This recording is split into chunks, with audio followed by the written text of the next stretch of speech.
लक्ष्मण हाके हे नाव गेल्या काही वर्षांमध्ये ठळकपणे पुढे आलं.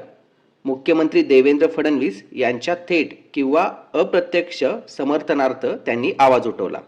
तर त्यांनी पवार कुटुंबाच्या विरोधात ठाम भूमिका घेतली. त्यामुळेच लक्ष्मण हाके यांच्या समर्थकांना विधान परिषदेच्या शर्यतीत ते आघाडीवर दिसत होते. पण आता अचानक नवनाथ वाघमारे हे आपल्या आक्रमक भाषणाद्वारे आणि तीव्र टीकेद्वारे पुढे येत आहेत. त्यामुळे हाके की वाघमारे, आता ओबीसी नेतृत्व कोणाकडे जाईल? आणि सर्वात मोठा प्रश्न आहे की जी विधान परिषदेची शर्यत लागली आहे ओबीसींचा नेता बनून पुढे यायची, त्यामध्ये कोण जिंकणार?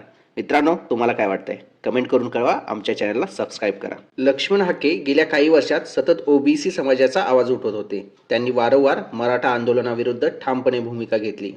सरकारसमोर जरांगे पाटील यांनी मागण्या ठेवल्या, आंदोलने केली, पण त्या मागण्यांना लक्ष्मण हाके यांनी